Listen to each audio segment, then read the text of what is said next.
Welcome to Unity Spiritual Center, Pflugerville. This morning we're starting off with information from our technical advisor, R.J. Johnson. And he's going to share with us, bring control of it. Okay? He's going to share with us, now we had Larry, and we had Bruce, and R.J. up at the music convention. They were there for 4 days, 5 days? Yeah. Forever and ever. We left on Monday and we came back on Monday, so. A week. Okay, so they got an intense No, we left on Tuesday, I'm sorry. immersion. I think we had immersion in music for Unity Worldwide Ministries. And you had some of the interesting names that shared with you, Ricky Ike, Karen Drucker, the new guy in Nauvoo, or whatever his name is. Okay, so there's a lot of good stuff. And they're coming back with a lot of good ideas. So this is the beginning. I'll give you an example, and I'm going to talk about this. I was told that the song we sing before our meditation, okay, it still talks about God being out there somewhere. So maybe it's time to change that. So these are the subtle things we're going to be working on. Valerie and I came up with the prayer of alignment because the prayer of protection talks about God outside somewhere, which is not relevant to what we understand today. So these changes are occurring within Unity. But what do you find up there? So we took classes, we hung out with a bunch of songwriters, a bunch of top high-level Unity ministers, music directors, songwriters, and everybody else that was organizer of the conference and putting the whole thing together. So I took in so much, but I think the best thing that I really loved was the people. I mean, everybody was so approachable, so humble and open. You could go and talk to anybody. And we just felt good the whole week we were there. And we kept looking and going, guys, we're going to have to go back to the real world. It felt that way, literally. But we took classes in songwriting, but we also took things in personal development. We took classes learning how to say no. And Reverend Tabor, who's a senior minister, he had us practice. He said, say no. Everybody say no. No. He had us practice that, right? Something really simple and basic. But I think we all got something from it, and we all went, yeah, okay, that's good stuff. Another class we took was, what is a New Thought song? And I've always wondered, what is a New Thought song? So I took this class with this writer, and he started out and played like 10 songs in a row, okay? This is Daniel's class. He's going back and forth between guitar and keyboards seamlessly, like a master, okay? He is. So we went through this class, and he started out playing like 10 songs, and he was just playing like 10 songs in a row, little pieces, little snippets. Then he stops and says, okay, now all those songs I just played, I'm going to show you why I played them for you.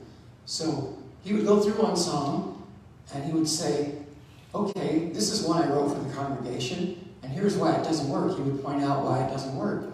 He said, I put 16th notes in this song. You can't have your congregation trying to sing 16th notes together. It's too much. See, this is the level of understanding. A little subtle thing, you know? Yeah, this is big time stuff. These are people that are professional understanding musicians.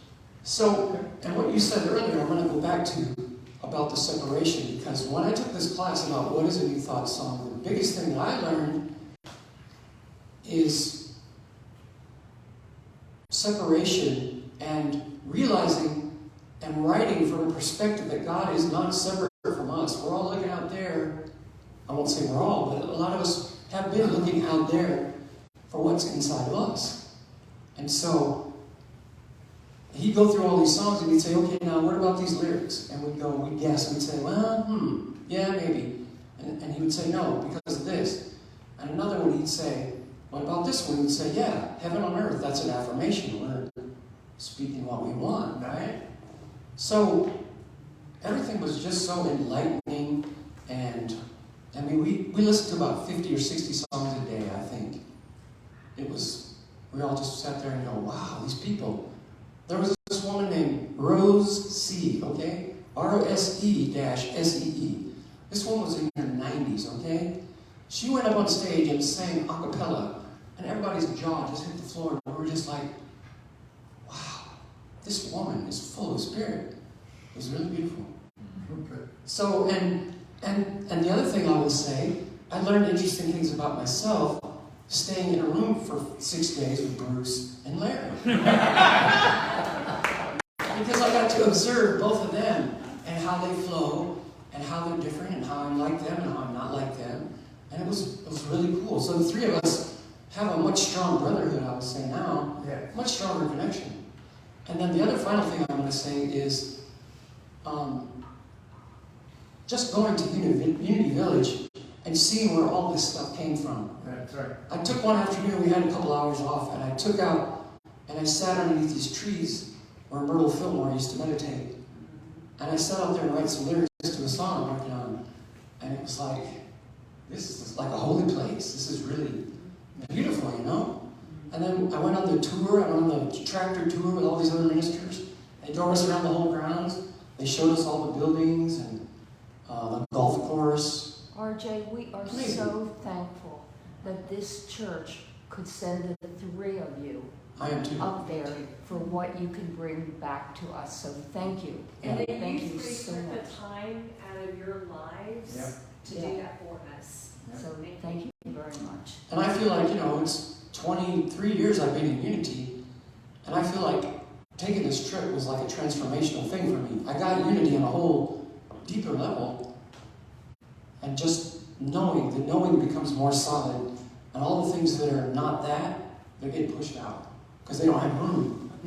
Because I'm staying in who I am, who I know I am. What did you say to me about your affirmation? That's it. Just crowd out the negative. Put in so much positive that the negative has no room to survive or thrive. Okay. Do you think he's coming back ready to go? He's ready to take us on. So I'm very excited, and I'm enjoying everything. It's getting better. RJ, you're a blessing. Thank you, And Robert. the key is you hung in there. You have been persistent, and you're hanging in, and now's the time. And you can see that now, can't you? Because there's that shift, yes. And, as we talk about kind of, what a vibrant spiritual community we are and how we have a stick-togetherness. Yes. And that is why we're sitting here right now today. And RJ is the silent, stay behind. He's been hanging around. He's been with us every step of the way. Yep. And it just is amazing how he just has this quiet spirit of get it done and love. And so I'm so grateful for all that you do for us. I just don't think that we recognize you enough in what you Yes. do and how you just are one of the behind the scenes persons that gets things done. I'm going to turn it back over to you. Do what? I'm going to turn it back over to you. You are? Are you good? Are you sure? You ready? Yeah. Thank I think I should. I appreciate your. But I want to say one more thing too. I got to talk about the music. I mean, the music was incredible. One woman went up there, and she's been writing New Thought positive music, what they call positive music, for 20 years, okay? And she got up there and sang this song that was nominated for an award, and I think it was called I Am Sure. So surely I am, maybe. I'm not sure. Right now. I'm not sure, But surely. I mean, she got up there and told her little story, and then she sang her song, and everybody just like went, wow. And then she won the award, and it was just like, man, I felt so good that she had accomplished something with her music and what she wanted to do. You know? So what do you see happening here? Well, I see new things coming together. I see that me and Bruce and Larry are going to be creating some music things to send back. Do you see it in others? Yeah, Okay. I see potential. This one right back here in the blue shirt. Randy.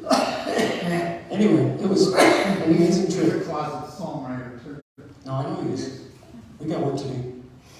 Okay, Thank you. Jay. Thank you all. you're a blessing. Thank you to the board and everybody for sending us. I really, really appreciate it. Good. I Yes. love you. Love you. Thank you.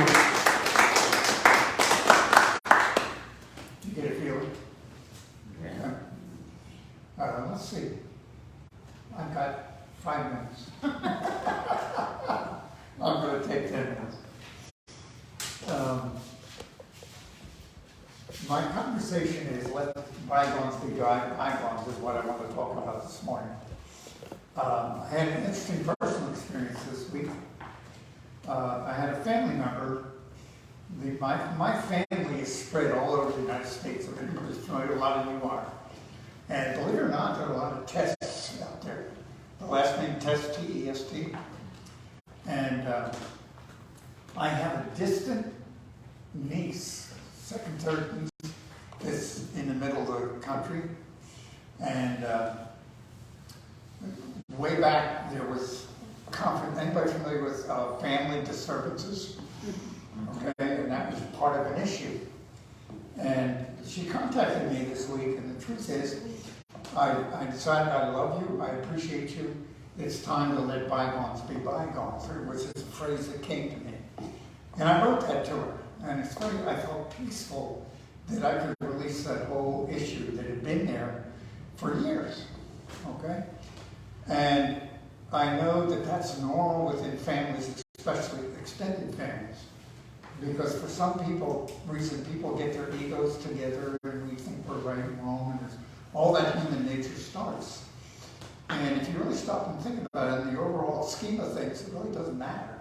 It has no significance on whether the sun comes up tomorrow morning or you're attending church here today. It has nothing to do with anything other than what we make of it emotionally. And so I decided to talk about let bygones be bygones. And I looked up the definition, and I was surprised that that phrase, let bygones be bygones, was written in a Winter's Tale, which is the name of the title that Shakespeare wrote in 1611. Now, back then, it was a common thing. It was a common meme that was used, and he was the first one on record to put it in a production. So, the definition today is, let the experience of unpleasantness become a thing of the past, which is pretty explicit.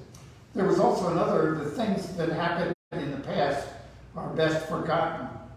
And then I like the abbreviated was, it's time to forgive and forget and move on.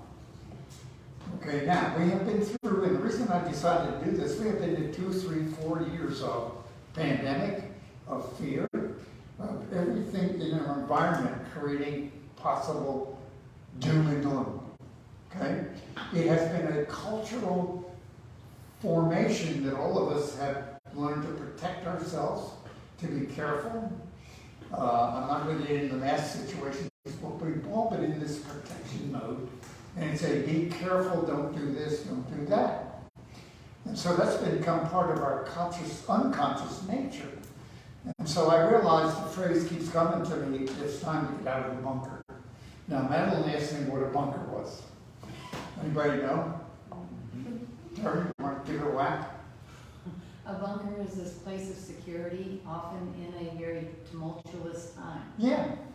And in wartime, it's the bunkers that are created so that you can pop up and shoot at the enemy and then pop back down again.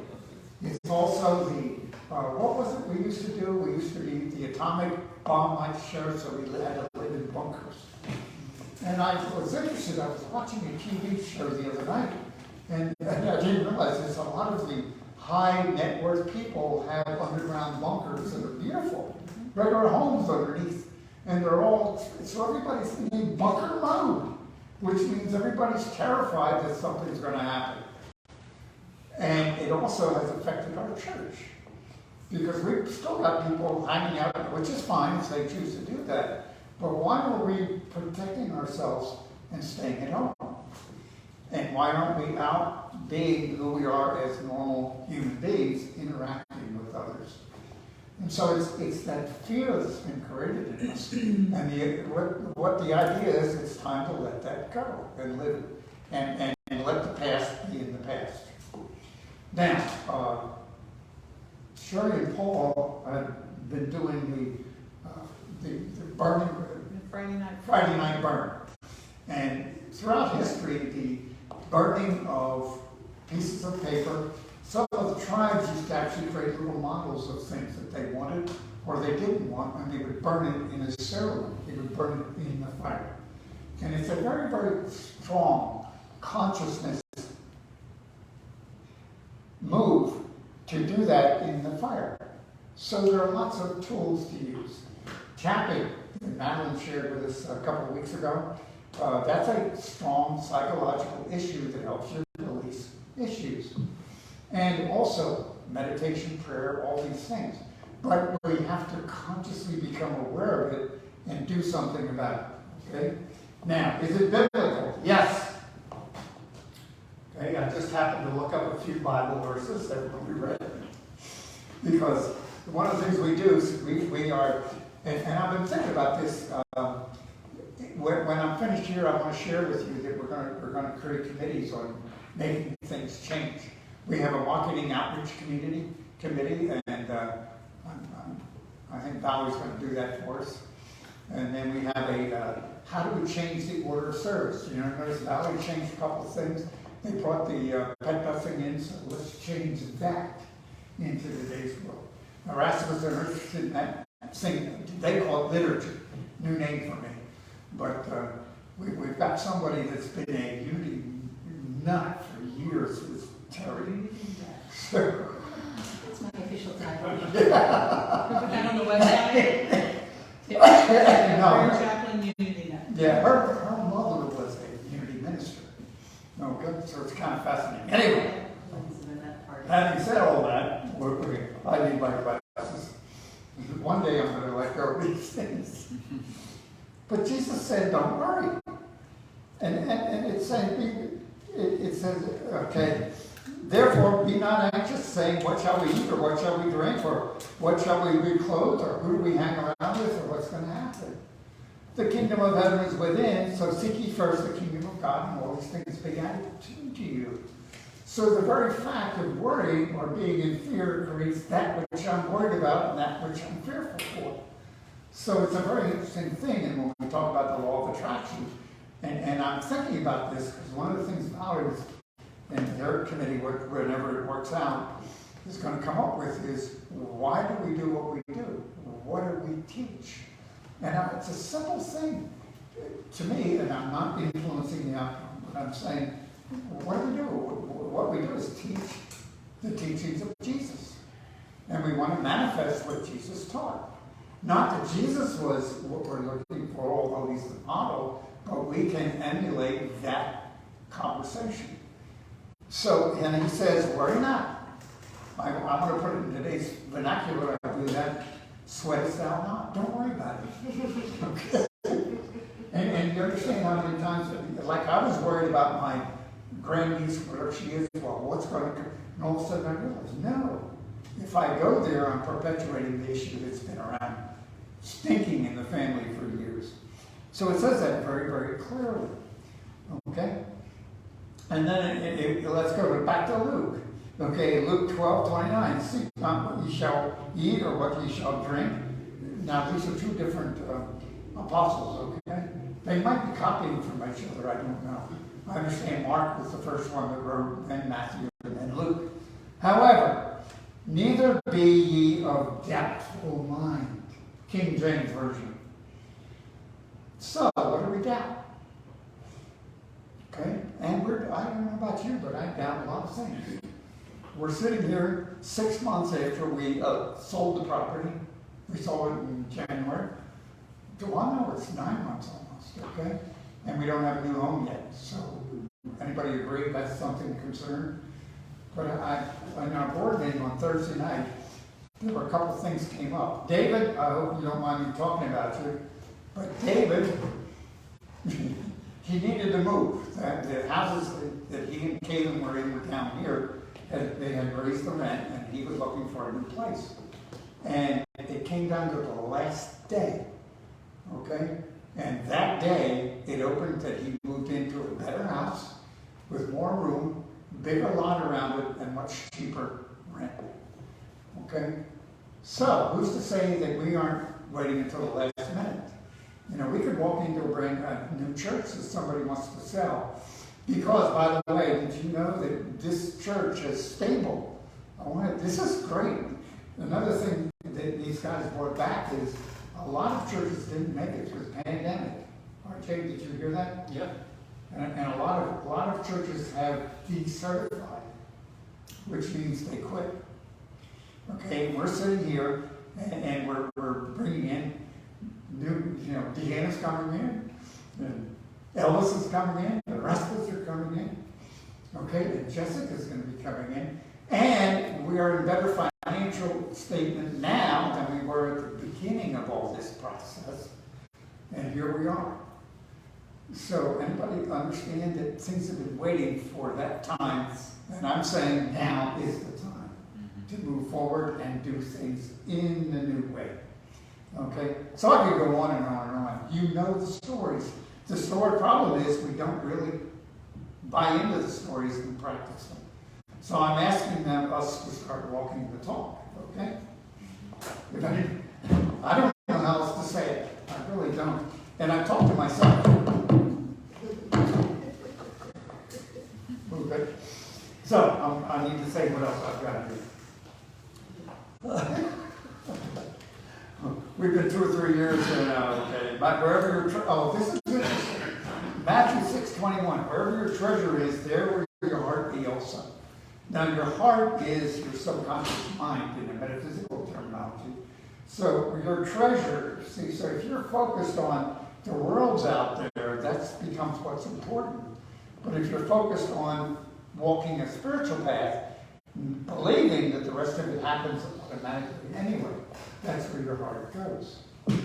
So it's like the law of attraction, and I keep going back to this. Whatever we think about, whatever we consciously become, is what shows up in our lives. So we're dealing with a time when it's time to make that shift. And by the way, I heard it today. Valerie, thank you. The change in the meditation is great. Okay, the pet blessing is wonderful. Okay? RJ, thank you for coming back. Did you notice the songs we sung today, though?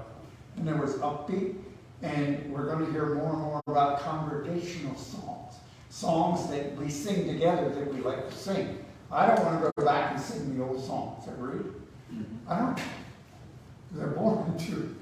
So we got all these good things are happening out of these changes. So I'm going to go. Did I make my point so far? Yes.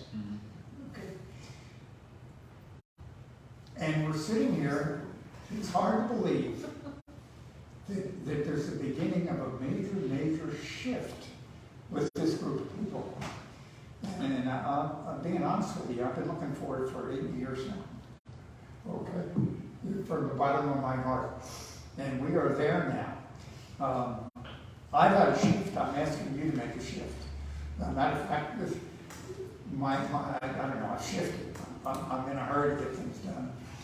My wife gets annoyed at me because I want, there's been a shift in our relationship. Why? Because I've been feeling sorry for myself. I've been in the bunker. I've been worried about this. Okay, you understand how easy it is to go there. Okay? Because we've been fighting this. You hear the self-talk. We've been fighting this issue for years.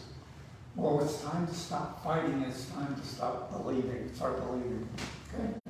So, just to give you an update on conversations, and I'm going to tell you, please understand, this is all conjecture.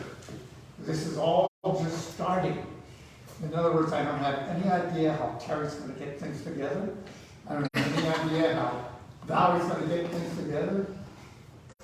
Our music, what are we going to do with that? Okay, what are we going to do with these things? So, what I wanted to do was tell you what we're going to, some ideas. Do you want this on Facebook? Yeah. Okay. Yeah, because I want people to understand we are moving forward. It's just like, who are we? What are we doing? Why are we doing what we're doing? Who do we want to talk to? You know, not everybody loves what we're doing. As a matter of fact, some people think we're doing not good things. And we have people come in and feel uncomfortable and they leave.